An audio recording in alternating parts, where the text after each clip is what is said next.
Paramashivoham.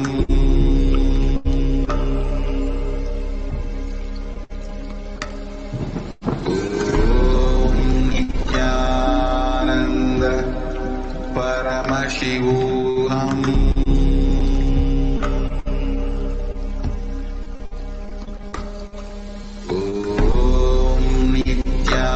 Nithyananda Paramashivoham.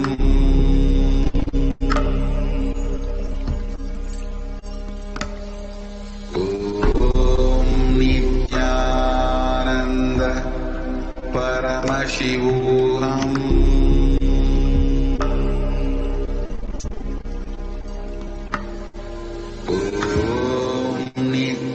Nithyananda Paramashivoham.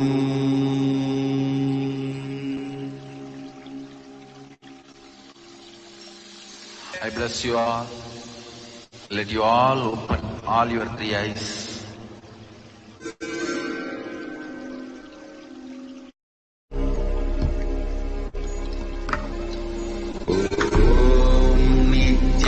Nithyananda Paramashivoham.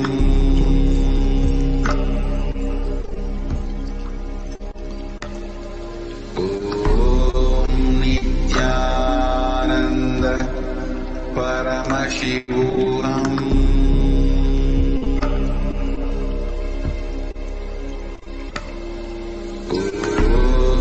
Nithyananda Paramashivoham.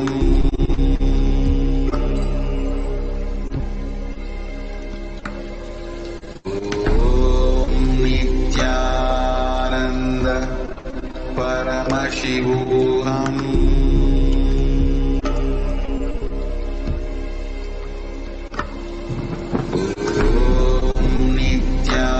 Nithyananda Paramashivoham.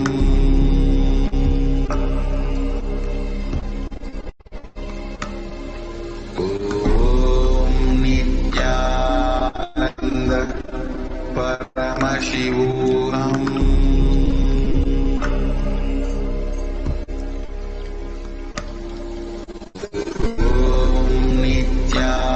Nithyananda Paramashivoham. Nithyananda Paramashivoham.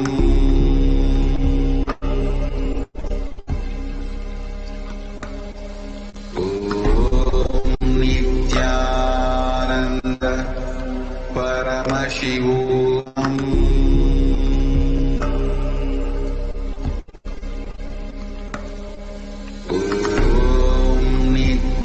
Nithyananda Paramashivoham.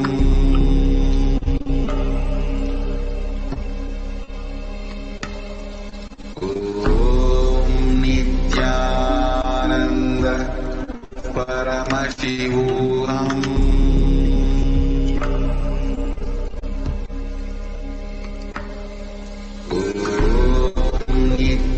Nithyananda Paramashivoham.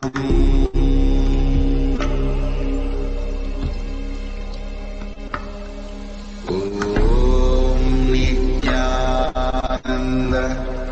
Paramashivoham.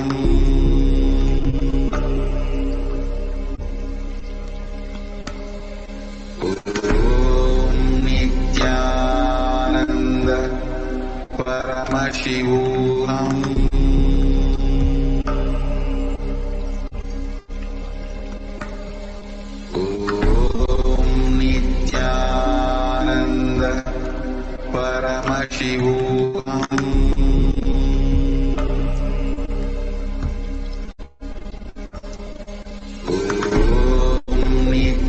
Nithyananda Paramashivoham.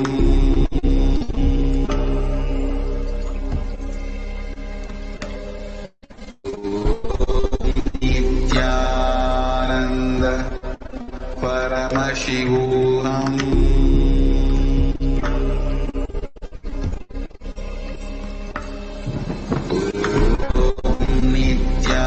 Nithyananda Paramashivoham.